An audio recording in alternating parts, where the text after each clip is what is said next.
Guys सबसे पहले आप लोग बांग्लादेश से रिलेटेड ये स्पेशल रिपोर्ट देखिए। और इसी बीच एक और बड़ी खबर आपको बता दें, बांग्लादेश में हिंदुओं के दमन पर खबर है। ब्रिटिश संसद में बांग्लादेश की गूंज दिखाई दी है। Hindus in Bangladesh continue to face increasing violence and discrimination.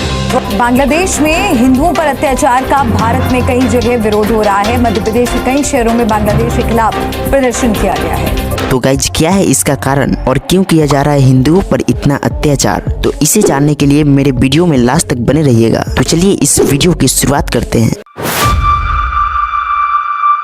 1971 के युद्ध के बाद बांग्लादेश का पुनर्निर्माण किया गया और राज्य के निर्माण का एक प्रमुख मुद्दा शेख मुजीबुर रहमान का यह वादा था कि वे उन लोगों के साथ न्याय करेंगे जिन्होंने पाकिस्तानी सेना द्वारा किए गए अत्याचारों को सहा और बलिदान दिया। 1972 में ढाका लौटने के तुरंत बाद उन्होंने स्वतंत्रता सेनानियों के लिए कोटा बनाने का संकल्प लिया। गाइज अगर आपको पता नहीं होगा कि कोटा क्या होता है तो मैं आपको बता दूं कि कोटा आरक्षण को कहा जाता है। स्वतंत्रता सेनानियों के अलावा मुजीबुर ने उस महिलाओं के लिए भी कोटा दिया जिन्होंने पाकिस्तानी सैनिकों द्वारा प्रताड़ित किया गया था। शेख मुजीबुद्दीन की हत्या के बाद कोटा प्रणाली को कमजोर कर दिया गया और देश के गैर प्रतिनिधित्व वाले वर्गों तक बढ़ावा दिया गया। इस प्रकार बांग्लादेश की बदलती और विकसित होती कोटा प्रणाली स्वतंत्रता सेनानियों, महिलाओं, जातियों तक फैली है।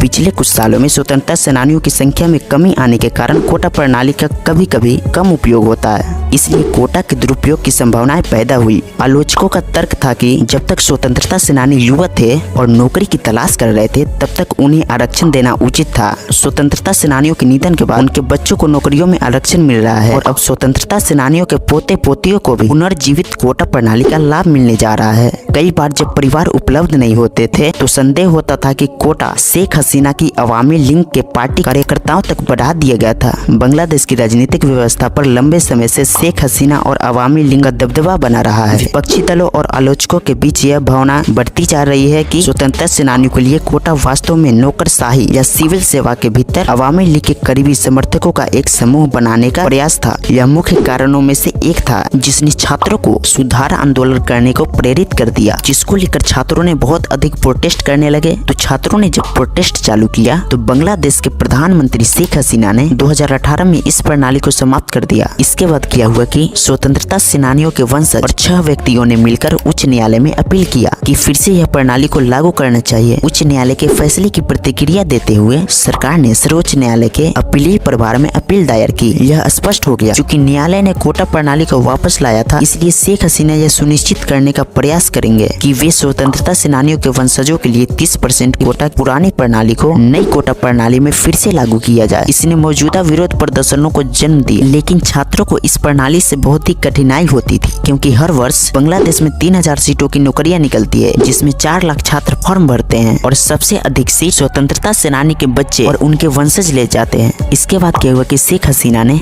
एक कार्यकारी आदेश के माध्यम से बांग्लादेश सिविल सेवा में सभी कोटा रद्द कर दिए।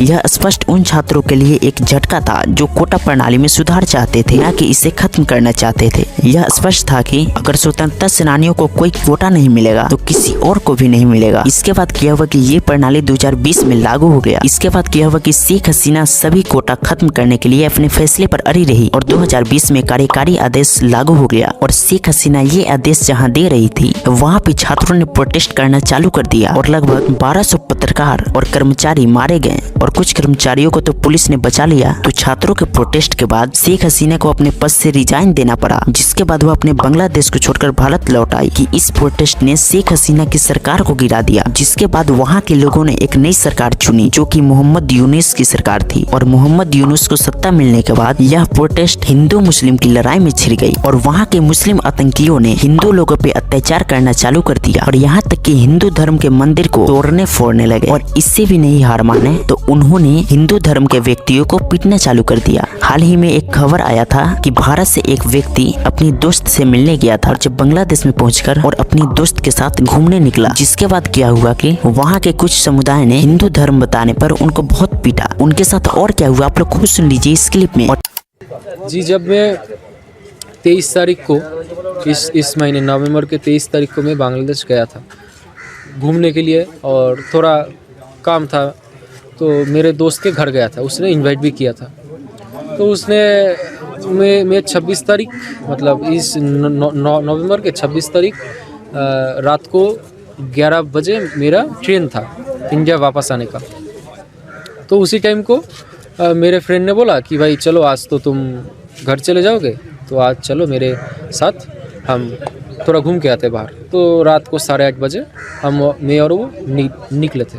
निकलने के बाद थोड़ा ही दूर जाने के बाद वहाँ पे 5-6 मुस्लिम युवक हमको घेर लिए। घेरने के बाद मुझसे पूछताछ करने लगे कि तुम कहाँ से हो, आगे नहीं लगते, तुम्हारा धर्म क्या है। तो मैंने बोला भाई मैं इंडियन हूँ, और धर्म के बारे में जब पूछा मैं बोला मैं हिंदू। तो वो सुनने के बाद ही वो लोग ने मुझे खींच के एक किनारे पे ले गए जहाँ पे थोड़ा अंधेरा था। फिर मेरा पॉकेट में तलाशी करने लगे, मतलब फ़ोन पैसे वगैरह सब लूटने के लिए। तो मैं तो देने को राज़ी नहीं था, मैं सेल्फ डिफेंस कर रहा था। तो फिर उन्होंने मुझे बहुत मारा, मेरे सिर के पीछे पत्थर से मतलब फोड़ दिया मेरा सिर, और चाकू से मेरे यहाँ पे मतलब मेरे आँख पे अटैक किया था। मैं थोड़ा हट गया था और मेरे यहाँ से पूरा एकदम वो हो गया, कट हो गया पूरा। हाँ, यहाँ पे 2 टाके पड़े, यहाँ पे 4 टाके पड़े। मुंह के अंदर भी डॉक्टर ने कहा था टाके देना पड़ेगा, बट मैंने नहीं दिया मुंह के अंदर। और हाथ तो देख ही सकते आप लोग, हाथ क्या है, पाँव भी सेम। और जब ये सब इंसिडेंट हुआ उसके बाद जब लोग वहाँ पे सिर्फ मुझे बचाने के लिए मेरा फ्रेंड जो था मेरा, वही सिर्फ आया था। वो भी बहुत पूरी तरह चोटिल हो गया, उसका भी फ़ोन उन लोगों ने छीन लिया। और बाकी लोग जो थे खड़े होकर वो बस देख ही रहे थे, कोई नहीं रोक रहा था। और बांग्लादेश में हिंदुओं पर अत्याचार को देखते हुए भारत के हिंदू लोग एक हो गए हैं। उन्होंने प्रोटेस्ट भी करना चालू कर दिया है, और इन लोगों का कहना है कि अगर हिंदुओं पर अत्याचार करना नहीं रुका तो इसका परिणाम बहुत बुरा होगा। और इसको लेकर पश्चिम बंगाल के मुख्यमंत्री ममता बनर्जी ने भी आवाज उठाई है, और उन्होंने हिंदुओं के विषय में बोला।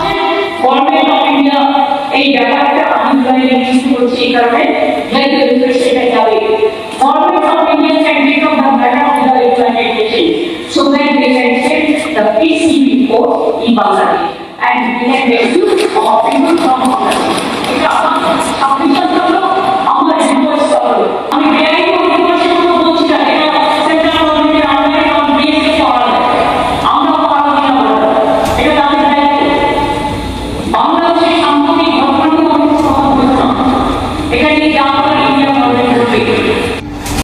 आज के लिए इतना ही, फिर मिलते हैं किसी नए अपडेट के साथ किसी नेक्स्ट वीडियो में। अगर यह वीडियो थोड़ा सा भी अच्छा लगा हो तो एक वीडियो को लाइक कर दीजिएगा, और ऐसे ही इन्फॉर्मेटिव वीडियो देखने के लिए चैनल को सब्सक्राइब कर लीजिएगा। तो चलिए गाइस, जय हिंद, जय